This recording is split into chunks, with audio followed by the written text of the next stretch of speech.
My name's Sarah Miller. I'm 38 years old, a single mom, and I work as an accountant at a finance firm here in Chicago. On the outside, it looked like I had things under control, but the truth, I was falling apart behind the scenes. The stress from work kept me wired day and night. I was constantly anxious, running on caffeine, barely sleeping a few hours a night.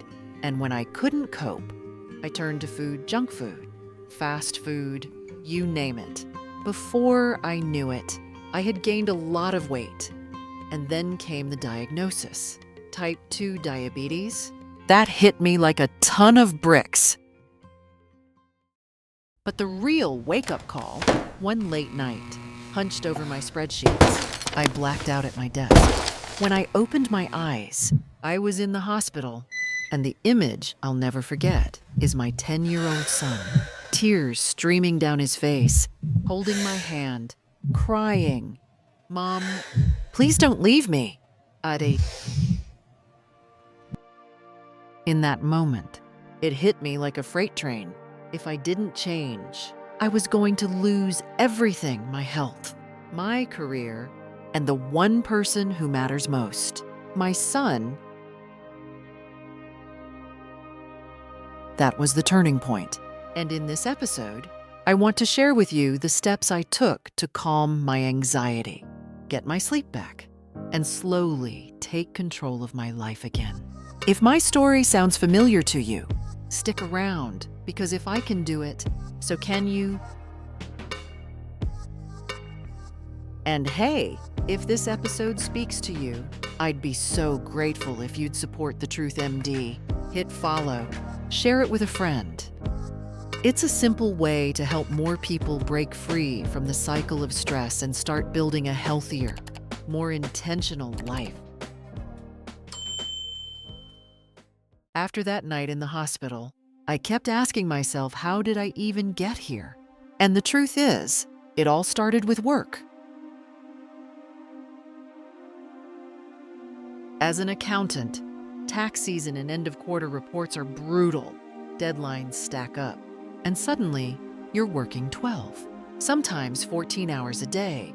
I remember staring at spreadsheets until my eyes literally went blurry, terrified that one small mistake could cost the company thousands and cost me my job. And then there was my boss. For him, numbers were black and white, just results, no excuses. Anytime I tried to explain the risks or why a process actually needed more time, he'd cut me off. "Sarah, I don't need stories. I need results. You're not as sharp as you used to be." That crushed me because I wasn't making excuses. I was trying to protect the company. I wanted him to see that rushing through complex reports is a recipe for disaster. But all he heard was that I was too slow. Pretty soon, I felt like the villain in my own office. My boss breathing down my neck, my coworkers quietly annoyed that they couldn't rely on me anymore. Every sigh, every side eye when I asked for help. It made me feel smaller and smaller. The stress just lived in my body. My heart would race whenever an email from my boss popped up. My palms would sweat during team meetings. Sleep, forget it. And when I did sleep, I'd dream of spreadsheets, red error messages flashing over and over. Sometimes I'd be the last one in the office, sitting under those flickering fluorescent lights. And I'd think, why am I doing this to myself? Why am I working myself into the ground and nobody even sees it? See, that's what hopelessness feels like running on a broken treadmill no matter how fast you go. You're not moving forward. I gave everything I had, but it never felt like enough. And the harder I pushed, the more I drowned in anxiety. sleepless nights, and habits that were quietly destroying me. If work was draining me, home was breaking me down. Most nights, I didn't even make it back in time for dinner with my son. By the time I walked through the door, the food was cold on the table. And every time I saw those plates, my chest just tightened with guilt. It felt like I was living two separate lives. Before I stepped inside, I'd take a deep breath, put on a mask, hide the exhaustion, hide the stress, because the last thing I wanted was for my little boy to see me falling apart. But no matter how hard I tried to fake it, he knew. Kids always know. Honestly, I couldn't even remember the last time we sat down together and laughed over dinner. And that thought kept eating at me. Am I a bad mom? Am I useless?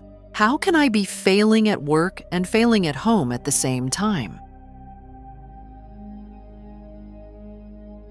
The guilt was suffocating. I wanted so badly to give him my time, my attention, my love. But I also had to work to make money, to keep our little world together. It was this brutal tug of war inside me. On one side, the mom who just wanted to be present. On the other, the provider terrified of losing everything. And in the middle, me torn to pieces. One night, I was sitting there, lost in those thoughts, when I heard his tiny footsteps coming down the hallway. He walked out with this sweet little smile on his face. But his eyes told the truth. To him, those dinners weren't just food. They were moments with me. He didn't care about the expensive toys or the money. What he wanted most was the one thing I kept failing to give: my time, my presence. Me. My time, my presence, me. And in that moment, my heart just cracked wide open, because I realized the stress from work wasn't only destroying me, it was stealing time, memories, and joy from the person I love the most.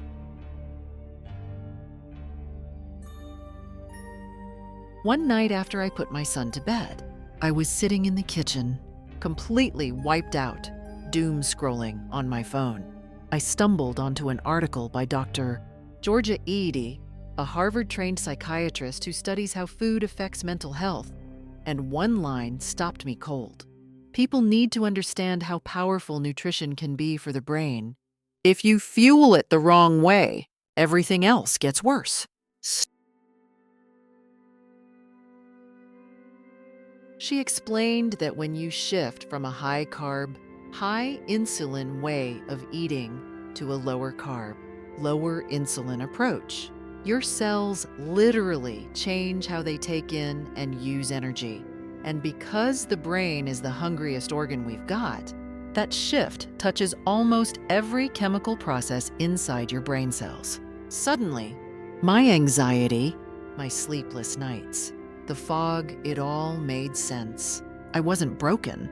I was running my brain on the wrong fuel.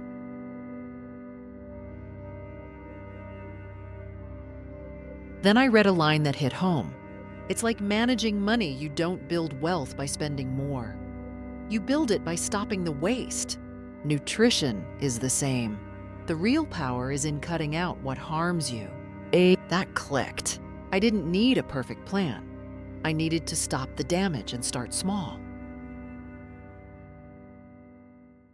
So I did. I ditched soda and the late-night desserts I used to reach for when stress spiked. No more midnight ice cream.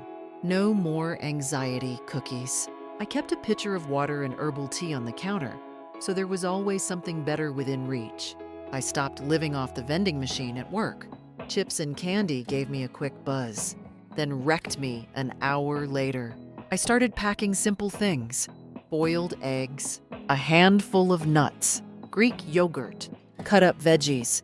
Not fancy, just steady.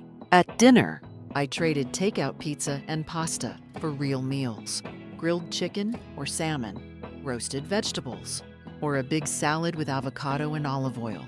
Protein and healthy fats became my baseline, and my blood sugar stopped spiking and crashing. Here's what surprised me. The changes didn't just show up on the scale. My energy evened out. I wasn't riding a roller coaster all day. At night, I could finally fall asleep without tossing for hours. And for the first time in months, my mind got quiet. The constant noise, the racing thoughts, they finally started to fade.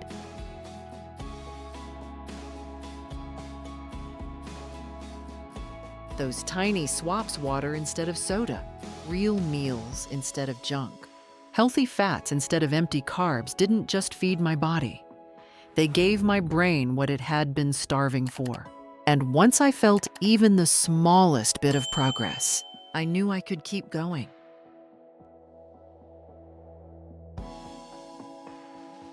What I learned next honestly changed everything for me. It wasn't just about adding more healthy foods. It was about protecting my brain from the stuff that had been slowly tearing me down.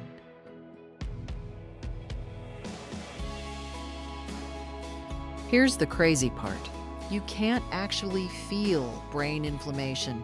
The brain doesn't have pain receptors. But science is clear that hidden inflammation and oxidative stress are tied to depression, anxiety, and the kind of sleepless nights I was stuck in for years. And piling on supplements or antioxidants doesn't fix it if you don't put out the fire at the source. Protecting your brain really means cutting out the stuff that's messing it up in the first place.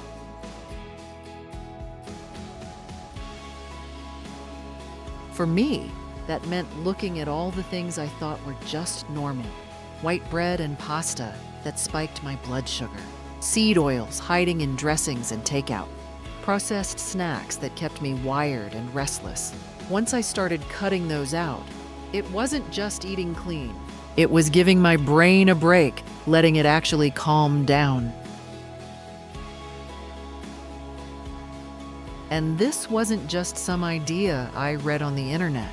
Around that time, I came across the work of Dr. Albert Danon, a psychiatrist in France. His patients had been living with serious mental illness, bipolar, major depression, schizophrenia for decades. Most were on 5 different meds and dealing with obesity or high blood sugar. He put them on a moderate, whole food ketogenic diet in the hospital. Within 2 weeks, 28 out of 31 stayed on it, and every single one got better. Some went into full remission. Many were able to cut back or even stop their meds, and all of them improved their health overall. When I read that, something clicked. If food could help people who'd been sick for 30 years, maybe it could help me take back my sleep, my energy, my peace of mind.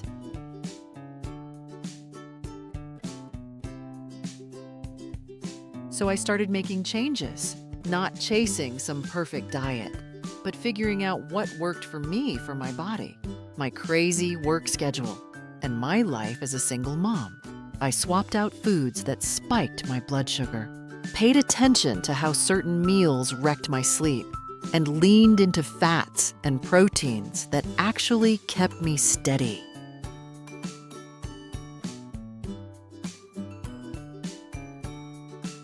And slowly, things shifted. Those 2 A, C, wake-ups, they started fading. My mind wasn't racing the second my head hit the pillow. For the first time in years, I woke up without that heavy fog pressing on me. And with sleep came patience, focus, and a kind of steady energy I thought I'd lost for good.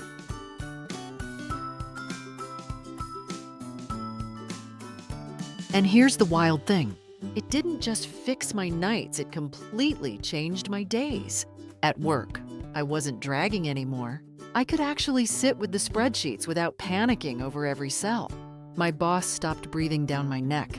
My coworkers started trusting me again. That confidence I thought was gone for good, it started coming back.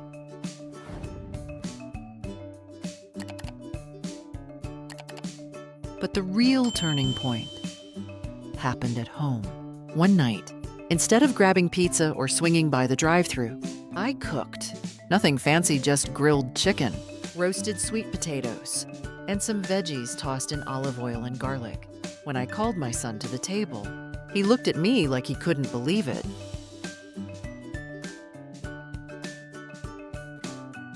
We sat down, just the two of us.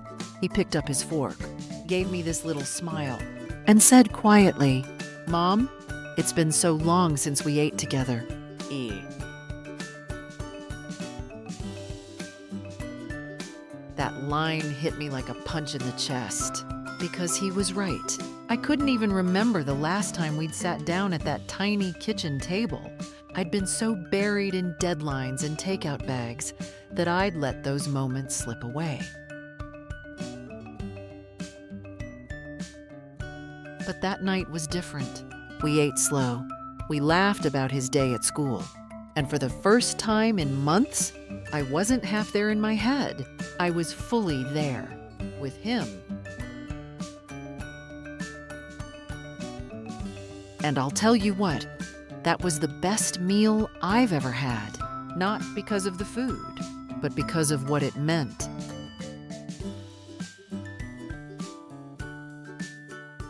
Protecting my brain didn't just give me back my sleep or my energy.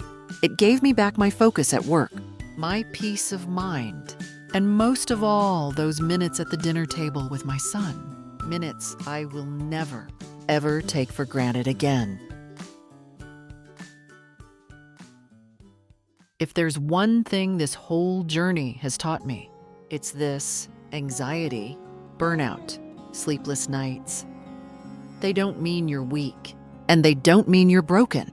Most of the time, it's just your brain waving a big red flag, saying, "Hey, I need help. Eat." For years, I thought I was stuck in that loop: stress at work, junk food, no sleep, repeat. But the truth is, you can break that cycle not by chasing some perfect plan, not by quick fixes, but by making small choices every day that protect your brain instead of draining it. And I'll tell you this, I'm not just getting through the days anymore. I'm actually living them. I can focus at work without feeling like I'm gonna crack. I can sleep through the night without fighting my own thoughts. And most importantly, I can sit across the table from my son and really be there. And that's worth more than anything. So if any part of my story feels familiar to you, I just want you to know change is possible. Protect your brain, protect your peace. Because when you do, you don't just fix your nights. You take back your days, your relationships, your life. And hey, if this spoke to you, share it with a friend who needs to hear it.